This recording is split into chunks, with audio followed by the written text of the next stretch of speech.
सद्गुण पथाचा उल्लेख करताना बुद्धाने विचारले, गरजू आणि दरिद्री यांचे दुःख निवारण्यासाठी करुणा आवश्यक नाही काय? निस्वार्थ कर्मासाठी निष्कर्म आवश्यक नाही काय? वैयक्तिक लाभाची चिंता न करता निरंतर कर्मासाठी उपेक्षा आवश्यक नाही काय? माणसाकरिता प्रेम भावना आवश्यक नाही काय? आणि ते उत्तरले, होय. आपण म्हणता ते सत्य आहे. बुद्ध म्हणाला, मी पुढे असेही म्हणतो की फक्त प्रेम भावना पर्याप्त नाही, त्याची या पलीकडे जाऊन मैत्रीची आवश्यकता आहे. मैत्री प्रेमापेक्षा व्यापक आहे. मैत्री म्हणजे मनुष्य मात्राप्रतीच भ्रातृभाव नव्हे तर समस्त प्राणी मात्राविषयक भ्रातृभाव होय. मैत्री फक्त मनुष्य मात्रापुरतीच सीमित नाही.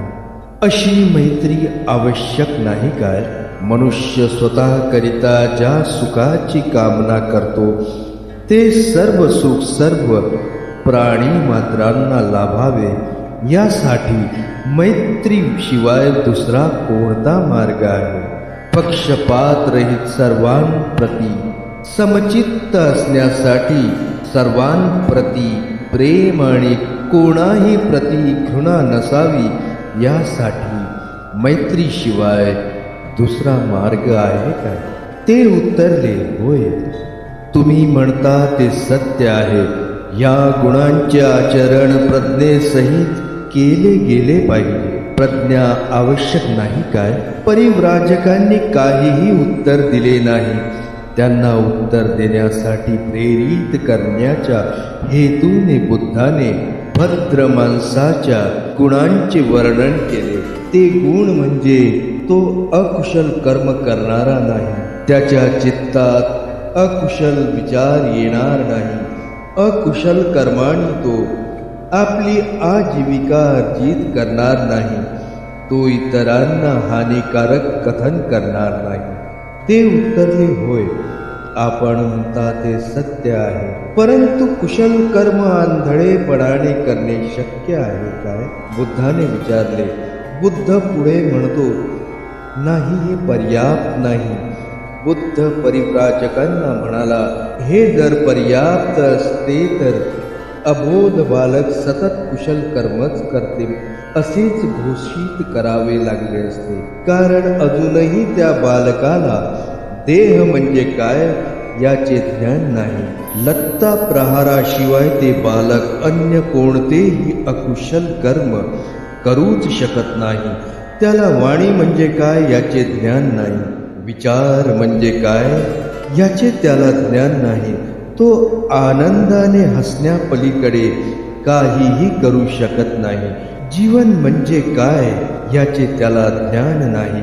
मातेच्या स्तनपाना व्यतिरिक्त अकुशल कर्माने आपली उपजीविका प्राप्त करण्याशिवाय तो काहीही करू शकत नाही. म्हणून सद्गुणाचा पथ प्रज्ञेने प्रकाशित असलाच पाहिजे. प्रज्ञा म्हणजे सुज्ञ विवेक.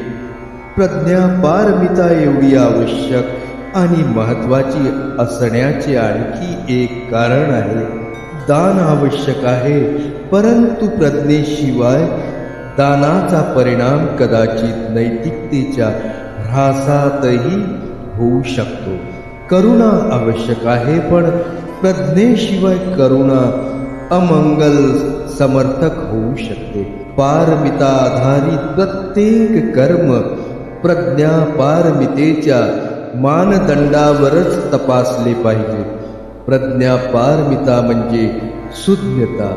माझी अशी मान्यता आहे की अकुशल कर्म कोणते याचे ज्ञान आणि जाणीव आवश्यक आहे. तसेच कुशल कर्म कोणते याचे ज्ञान आणि जाणीव आवश्यक आहे. असे ज्ञान आणि जाणीव असल्याशिवाय कुशल परिणाम होईल याची शाश्वती नाही. म्हणून माझे आग्रही प्रतिपादन आहे की प्रज्ञा आवश्यक आहे. नंतर बुद्धाने परिव्राजकांना खालील धम्मोपदेश देऊन आपले प्रवचन पूर्ण केले. तुम्ही माझ्या धम्माला कदाचित निराशावादी धम्म म्हणाल, कारण या धम्माने दुःखाच्या अस्तित्वाकडे मनुष्य मात्राचे लक्ष वेधले आहे. माझे प्रतिपादन आहे की माझ्या धम्माप्रती असा दृष्टिकोन चूक आहे. माझ्या धम्मात ध्येय आणि आशा दोन्ही आहेत. धम्माचे ध्येय अविद्येचा नाश आहे. माझा धम्म मनुष्य मात्रांच्या दुःखाचा अंत व्हावा याचा मार्ग दर्शवितो. तुम्ही याच्यासाठी सहमत आहात अथवा नाही? तथागतांनी विचारले आणि परिव्राजक उत्तरले, होय, आम्ही सहमत आहोत. त्या 5 परिव्राजकांना या सत्यार्थाने नवीन धम्म आहे याची जाणीव झाली. त्यांना जीवनाच्या समस्येविषयीच्या धम्माच्या नवीन दृष्टिकोनाने एवढे प्रभावित केले की ते एकमुखाने बदले की जगाच्या इतिहासात कोणत्याही धर्मसंस्थापकाने धर्माचा खरा आधार मानवी दुःख आहे ही शिकवण दिली नाही. जगाच्या इतिहासात कोणत्याही धर्मसंस्थापकाने दुःखाचे निराकरण हा धर्माचा उद्देश आहे ही शिकवण दिली नाही. जगाच्या इतिहासात मानव मुक्तीचा असा मार्ग कोणीही शिकविला नाही. हा मार्ग साधा आणि सोपा आहे. अप्राकृतिक आणि अपौरुषेय शक्तीच्या हस्तक्षेपापासून मुक्त आहे. हा मार्ग स्वतंत्र आहे. हा मार्ग आत्म्याप्रती श्रद्धा, ईश्वराप्रती श्रद्धा, मृत्यूनंतरच्या जीवनाप्रती श्रद्धा याचा विरोधक आहे. जगाच्या इतिहासात कोणीही असा धर्म प्रतिपादिला नाही. या धम्माचा ईश्वरीय वचनाशी कोणत्याही प्रकारचा संबंध नाही. हा धम्म ईश्वरीय आदेशाचा परिणाम नाही. धम्मदेशना तत्वे ही माणसाच्या सामाजिक गरजातून उत्पन्न झालेली आहे. त्यांचा आधार माणसाच्या सामाजिक गरजा आहे. जगाच्या इतिहासात कोणत्याही धर्माने मोक्ष म्हणजे सुख, मोक्ष म्हणजे शांती आणि संकल्पना मांडली नाही. असे सुख जे मनुष्याला याच जगात याच जीवनात धम्मानुसार जीवन जगून प्राप्त होऊ शकते. बुद्धाने आपल्या नवीन धम्माचा उपदेश दिल्यानंतर तो श्रवण करून परिव्राजकांनी तथागताच्या कथनाला उपरोक्त प्रतिसाद दिला. त्यांच्या मते बुद्धात जीवन सुधारक आढळला, जो नैतिक ध्येयाने प्रेरित आहे, जो तत्कालीन बौद्धिक ज्ञानाशी सुपरिचित आहे, त्याच्यात मौलिकता आहे, त्याच्यात धैर्य आहे, तो विरोधी विचारही दृढतेने मांडू शकतो. त्याने मुक्तीचा मार्ग प्रतिपादित केला आहे आणि ही मुक्ती याच जीवनात आत्मसाधना आणि आत्मसंयमाने चित्त परिवर्तन करून प्राप्त होऊ शकते. त्यांच्या चित्तात असीम श्रद्धा उपजली. त्यांनी त्यांच्या प्रती अविलंब आत्मसमर्पण केले.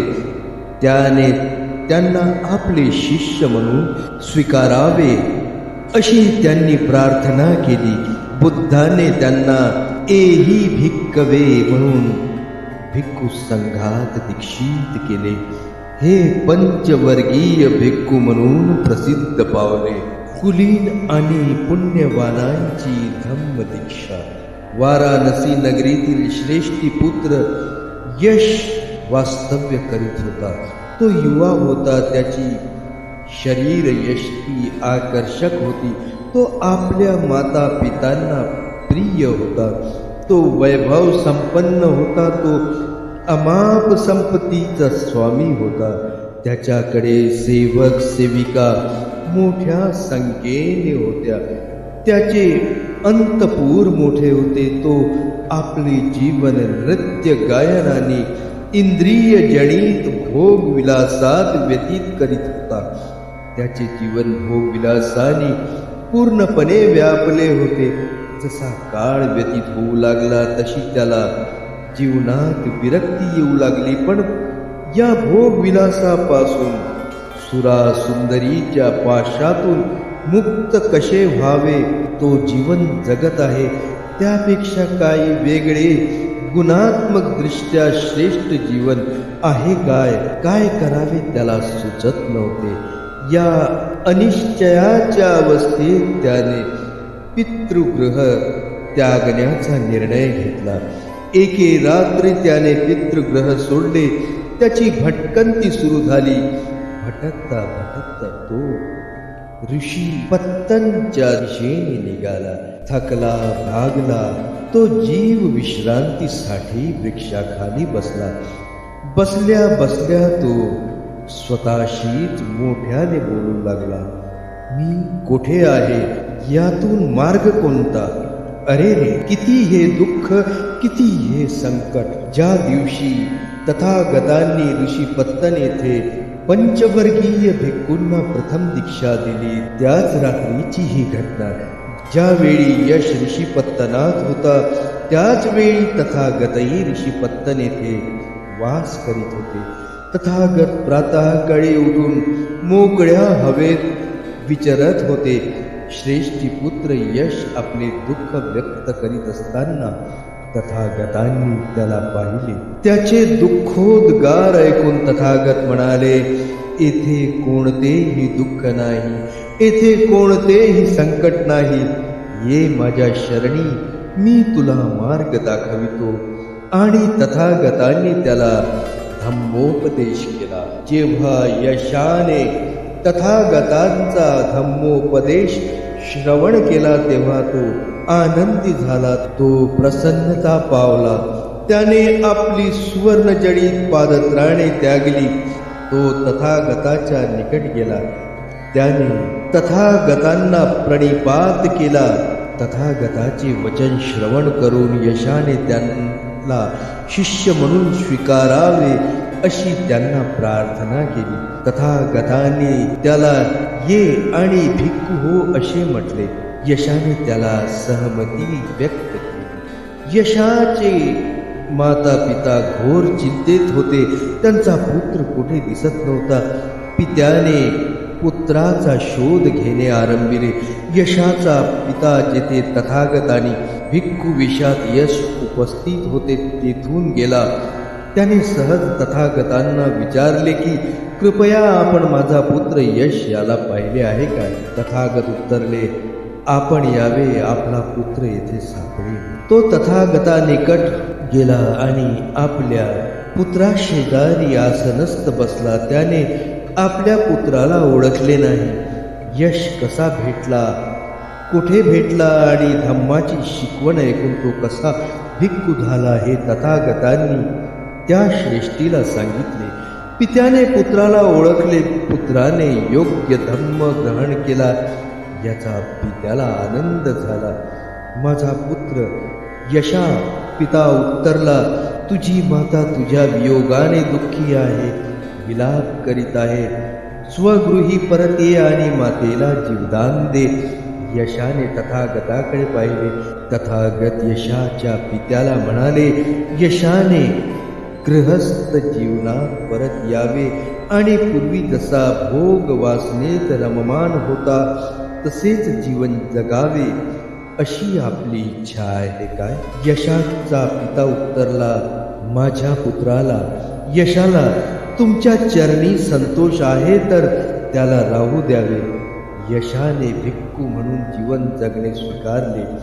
निरोप घेण्यापूर्वी यशाचा पिता म्हणाला, हे तथागता, आपण माझ्या कुटुंबासह अन्न ग्रहण करण्याचे निमंत्रण स्वीकारावे. तथागतांनी चिवर धारण केले, भिक्षा पात्र घेतले आणि यशासह त्याच्या पितृगृही प्रयाण केले. तथागत आणि यश जेव्हा यशाच्या पितृगृही पोहोचले तेव्हा तेथे ते यशाच्या मातेला आणि यशाच्या पूर्वभार्येलाही भेटले. अन्न ग्रहणानंतर तथागतांनी त्या कुटुंबाला धम्मोपदेश दिला. सर्वच धम्मोपदेशाने प्रबुद्धित झाले आणि त्यांनी धम्माला शरण जाण्याचे अभिवचन दिले. तर मित्रांनो, आजचे वाचन आपण इथेच थांबवूया. आपण पठण करतो आहोत बुद्ध आणि त्यांचा धम्म या ग्रंथाचे, जे लिहिलेले आहे परमपूज्य डॉक्टर बाबासाहेब आंबेडकर यांनी. आपणास जर माझी वाचन शैली, माझा हा उपक्रम आवडला असेल तर कृपया चॅनलला लाईक करा, सबस्क्राईब करा आणि शेअर करायला विसरू नका. धन्यवाद.